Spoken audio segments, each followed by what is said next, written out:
আসসালামু আলাইকুম প্রিয় দর্শক। আমিরুল মোমিনিন মানিক আপনাদের প্রত্যেককে আমন্ত্রণ জানাচ্ছি চেঞ্জ টিভির লাইভ পর্যালোচনায়। দর্শক, আলোচনা শেষ পর্যন্ত থাকুন। আপনাদের কোনো মতামত থাকলে ইউটিউবের কমেন্ট বক্সে গিয়ে লিখুন। পাকিস্তানের স্বাধীনতা দিবসে ইরান একটি দুর্দান্ত বিবৃতি দিয়েছে। এই বিবৃতির মধ্য দিয়েই বোঝা যাচ্ছে যে পাকিস্তানকে ঘিরে চীনের কি ধরনের পর্যবেক্ষণ, কি ধরনের মতামত বা পরিকল্পনাই বা কি। চলুন আগে বিবৃতিটি আমরা জেনে নেই। ইরান ও পাকিস্তানের অভিন্ন স্বার্থ, ঐতিহাসিক বন্ধন এবং দুই দেশের ভবিষ্যৎ সম্ভাবনা আগের যে কোনো সময়ের চেয়েও বেশি ওতপ্রোতভাবে জড়িত বলে মন্তব্য করেছেন ইরানের প্রেসিডেন্ট মাসুদ পেজেশকিয়ান।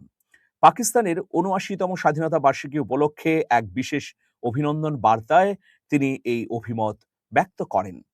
পাকিস্তানের প্রধানমন্ত্রী শাহবাজ শরীফকে উদ্দেশ্য করে পাঠানো এই বার্তায় ইরানের প্রেসিডেন্ট বলেন যে স্বাধীনতা বার্ষিকী পাকিস্তানের মহান জনগণের অর্জন ও আত্মত্যাগকে স্মরণ করার এক মূল্যবান সুযোগ। পাশাপাশি এটি ইরান ও পাকিস্তানের দীর্ঘস্থায়ী ও কৌশলগত সম্পর্ককে আরো গভীর করার ক্ষেত্রে একটি নতুন মাইলফলক।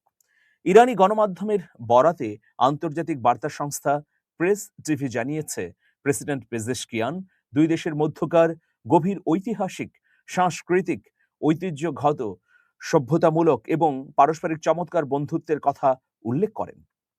তিনি বলেন, ইরান ও পাকিস্তানের বন্ধুত্ব কেবল ভৌগোলিক নয়, বরং এক গভীর সামাজিক ও সভ্যতামূলক সম্প্রীতির উপর প্রতিষ্ঠিত। দুই জাতির উজ্জ্বল ভবিষ্যতের জন্য এই সম্পর্ক এক অসামান্য সম্পদ। পেজেশকিয়ান আরও জোর দিয়ে বলেন, বর্তমান বৈশ্বিক ও আঞ্চলিক পরিস্থিতিতে তেহরান ও ইসলামাবাদের মধ্যে সমন্বয় ও নিবিড় সহযোগিতার প্রয়োজনীয়তা দ্বিগুণ বৃদ্ধি পেয়েছে। ইসলামী প্রজাতন্ত্র ইরানের পাকিস্তানের সাথে দ্বিপাক্ষিক সম্পর্ক আরও বিস্তৃত ও জোরদার করতে দৃঢ় প্রতিজ্ঞ। ইরানি প্রেসিডেন্ট আশাবাদ ব্যক্ত করে বলেন, পারস্পরিক আস্থা, সম্মান এবং উভয় দেশের বিদ্যমান বিশাল সক্ষমতাকে কাজে লাগিয়ে দুই দেশের জনগণের সার্বিক নিরাপত্তা ও অভিন্ন স্বার্থ রক্ষায় ভবিষ্যতে আরও কার্যকর ও যৌথ পদক্ষেপ গ্রহণ করা সম্ভব হবে।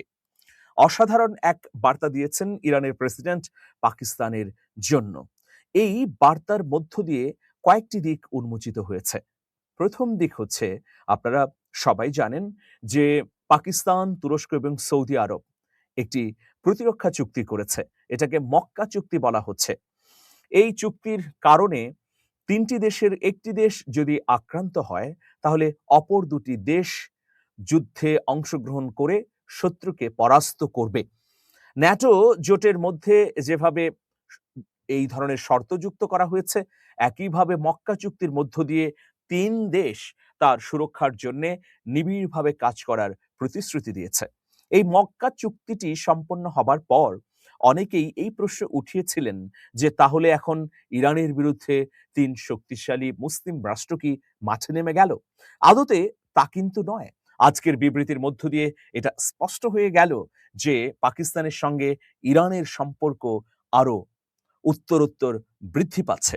সাম্প্রতিক সময়ে কয়েকটি ঘটনা ঘটেছে।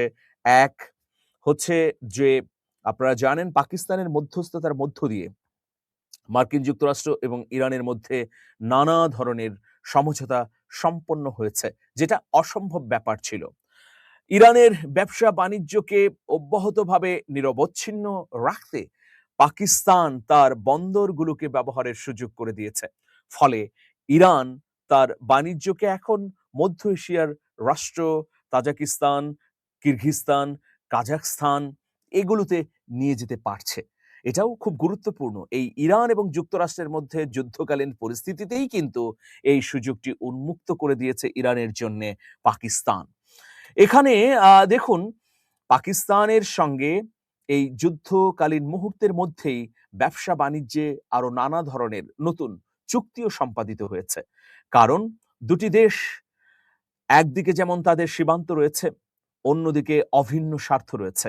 সেই স্বার্থ নিরাপত্তার ক্ষেত্রে এক্ষেত্রে পাকিস্তান সৌদি আরবের সঙ্গে জোট করলেও সেই স্বার্থের সামান্যতম ক্ষুণ্ণ হবে না বলে ইতোমধ্যে পাকিস্তানের পররাষ্ট্রমন্ত্রী ইসহাক দার মন্তব্য করেছেন। দেখুন, এই ঘটনার মধ্য দিয়ে আমাদের প্রতিবেশী ভারত খানিকটা স্তব্ধ হয়ে গেছে। প্রথমত ভারতের সামনে এই যুদ্ধ বন্ধের যে দুতিয়ালি করার সুযোগ ছিল, সেই সুযোগ তারা হারিয়েছে কেবলমাত্র ইসরায়েল প্রীতির কারণে। আর মধ্যপ্রাচ্যের সঙ্গে ভারতের যে সম্পর্কের দৃঢ়তা, সেই দৃঢ়তা এখন নড়বড়ে অবস্থায়। কারণ দেখুন, পাকিস্তান, তুরস্ক, সৌদি এই ৩ টি দেশ প্রতিরক্ষা চুক্তিতে আবদ্ধ হওয়ার কারণে সৌদি আরব, সংযুক্ত আরব আমিরাত, কাতারের যে ভারতমুখী বাণিজ্যিক তৎপরতাগুলো ছিল তা এখন সংকুচিত হবার পথে। আপনারা জানেন যে ভারতের বিপুল সংখ্যক নাগরিক মধ্যপ্রাচ্যের বিভিন্ন দেশে তারা কাজ করেন এবং বিপুল সংখ্যক বৈদেশিক মুদ্রা দিল্লিতে পাঠান।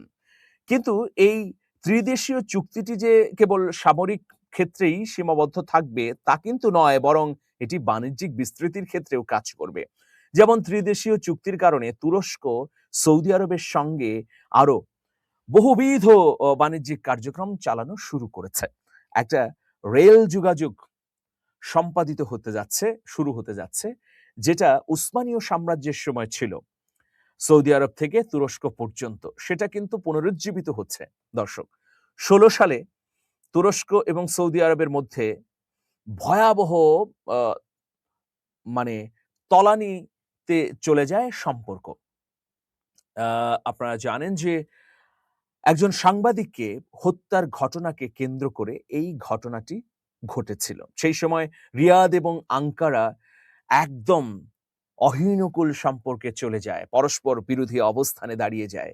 ধীরে ধীরে আমরা এই সম্পর্ককে আবার কাছাকাছি আনতে দেখি।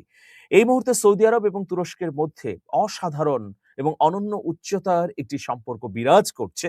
ফলে এর মধ্য দিয়ে সৌদি আরব যেমন প্রতিরক্ষা খাতে, বাণিজ্যিক খাতে লাভবান হচ্ছে, অন্যদিকে তুরস্কও বহুমুখী বাণিজ্যের দরজা খুলেছে সৌদি আরবের অর্থনৈতিক সহযোগিতার কারণে।